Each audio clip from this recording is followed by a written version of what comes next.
Hello everyone, I am Ryan Covington. I'm up here at Covington's Nursery with gardening guru Burton. Burton, how are you? I'm doing very well.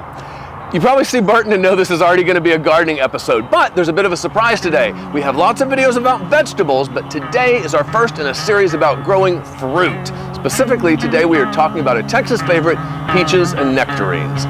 Moving to the country, I'm gonna eat a lot of peaches. I'm moving to the country, I'm gonna eat me a lot of peaches. I'm moving to the country, I'm gonna eat a lot of peaches. Actually, Burton, I want to jump in right there. Can I use these interchangeably, peaches and nectarines? Is growing them about the same process? Yes, they're the same species. The only difference that we really have between them is fuzz or no fuzz. Which one has fuzz? The nectarines have no fuzz, the peaches have fuzz. So if I was trying to decide which one to plant, does one work better in North Texas, or is it just a personal preference as to which one I want to eat? It's mostly personal preference. There are more varieties of peaches selected around here that work well, but both can be done, and both can be done well. Good to know. So you have probably noticed that I'm standing next to a peach tree that isn't much to look at. It's just kind of twigs and branches. But I think there's a reason for that. Burton, when is the best time to plant our peach tree? The only really bad time to plant a peach tree would be during the midsummer, but the widest and best selection is always available in the late winter and early spring. Okay, so if I'm needing to choose my peach tree when it looks like this, it's not all leafed out, it's not very pretty, what am I looking at? How am I choosing the best one? Well, there's a couple things. First, look down at the graft near the base. Every peach tree you buy is going to be grafted. It was taken from a cutting and grafted onto a rootstock. I am noticing this for the first time. They sure are. There's a bend on each one. Every one of them will be grafted. That's why this is a harvester peach, and that's why this is a bonfire dwarf peach. That's perfectly fine.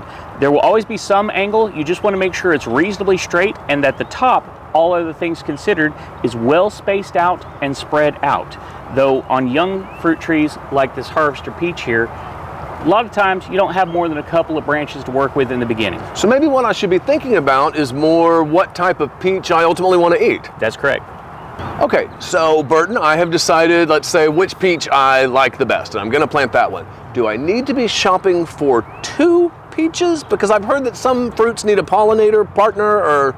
Peaches do not need a pollinator. They're entirely self-fertile. It's often good to have a second variety just in case the weather doesn't work out with one particular version in a particular winter time, say a late freeze that injures that variety. But one peach tree will give you fruit all by itself. Okay, but just to be safe, let's say I have my peach tree and my backup peach tree, and I'm looking at my yard. What is the ideal spot to plant this in? You need to plant your peaches in an area where they get excellent sunshine and good airflow. Airflow is important to keep the morning dew dried up in the morning, to cut back on how much you need to spray to prevent disease.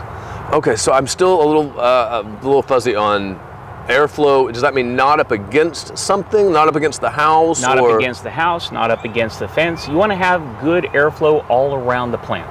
So I might need a large area for these two trees. You do. Now, peach trees are not huge, particularly some of the varieties which are more dwarfed, but you do want to have a good 12 to 15 foot square, ideally. Now, you can have smaller things around it, but give this plant some space before you put it up against a fence or a house. That is good to know. So we do have a whole other video about how to plant a tree that I made with my dad, Joe Covington, and we go into all the details of how to plant it properly. But I'm wondering, when we're talking about fruit trees, is there anything special or different that we need to be doing that we might not do with another tree?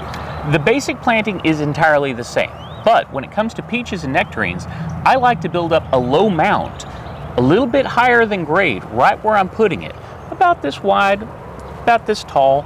I want the peach or nectarine to be above grade. You can always water it a little bit more if you need to, but peaches and nectarines do not respond well to staying too wet. So if we get a rainy spring, it can cause issues. Planted up higher above grade, you'll force a little better drainage. So the water rolls off of it? Yeah. Okay. Okay, Burton, so all of this pruning is something very different than what I would do with a shade tree. I'm wondering if there is any other departure from what I'm used to that I need to be focusing on with a fruit tree. Yes, thinning. All your fruit trees should be thinned for the best production. In the case of a peach or a nectarine, for instance, you will have way more fruit develop from the flower than it will ever get up to useful, tasty size. Like the size I see in the supermarket. Correct. So what you're going to do is, When it first flowers and when the developing fruit are no larger than my thumbnail, which is relatively small, Okay. what you're going to do is you're going to go to the branch where they're developed and you're going to take out every few of them. Usually what I'll do is I'll take a stick just like this and I'll say I'll leave a fruit here and there's one here, I'll kick it off. I'll leave a fruit here, there's one here, About I'll a kick it 6-inch off. twig that you have in your hand there. 5-6 inch. Okay. The whole point is I want to remove excess fruit, not to remove any amount of flesh. I'm just removing seed pips here basically at this point because I'm not going to really lose any production. I'm just going to have higher quality peaches. And there'll be less incidence of disease because I have better airflow through the plant. And why you're also doing it so that it will focus like its nutrients on The best fruit. Because that way you don't have lots of little tiny fruit with large seeds. You have more mid and large size fruit with the same kind of seed.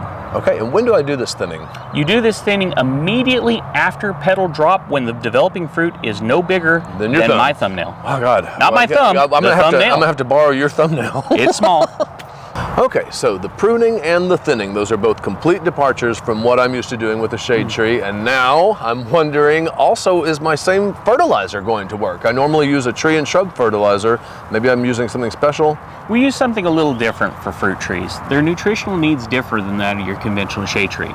So we use something with a bit more phosphate. Phosphorus is necessary for fruiting and rooting and blooming. And when you have a fruit tree with large fruit, you need a little bit more of it. Is it this one here? It is. Okay, what do I have here? Fruit, citrus, and pecan tree food. Pretty good across the board for most of our common fruit trees. Okay, is this what you would use in your yard? It is. Okay, so this fertilizer that we just talked about, that is to put on the root ball, that is just to improve the general health of the tree. But when I hear people talk about growing fruit trees, there's always a lot of discussion about spraying. Is that necessary? That's very necessary. If you're not spraying your fruit tree, it's 2 for the birds and bugs and 1 for you at best. Okay. And so it matters a lot. And there's 2 main ways to go about treating. Your conventional products are excellent. Copper-based fungicides to prevent disease, Okay. and insecticides like malathion or permethrin to kill most of the common insects on your fruit trees. Both work well, but you need to follow the directions closely and you need to stop a certain number of days before harvest, and that's very important. Now, if you want a less toxic option that works well, neem oil is also excellent. Okay, so this was an insecticide and a fungicide, but I only see one bottle here. Is that going to do both things? That will do both things. Now, you are going to lose a few more of your fruit to the birds and bugs. It will happen. With the organic option? Yes, it's not quite as effective across the board, but it's still very good and it's a lot less toxic. So if you don't mind losing a handful of fruit to use a less toxic option, it's an excellent choice. So Burton, I'm not going to lie, this is a lot of information that you've went over and a lot of stuff I'm going to be doing for the very first time. But let's assume I get it all right. I do exactly as you have described.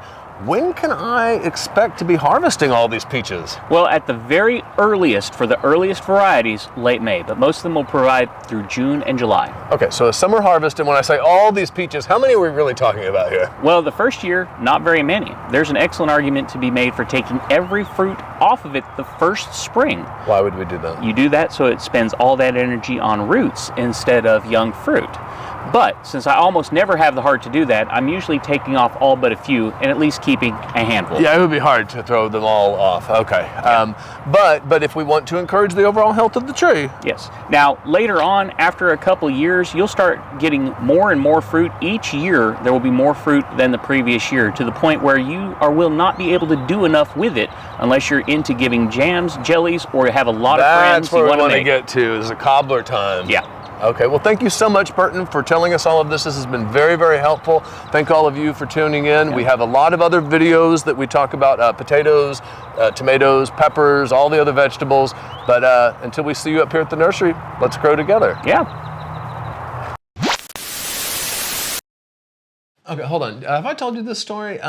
It was years ago when we were redoing the Covington's website. I needed a photo for the fruit tree section, but it was the wrong time of year. There was no fruit on any of our trees. So I just went across the street to Target and I bought a bag of peaches and I brought them back to the nursery and I just tied them to our fruit trees.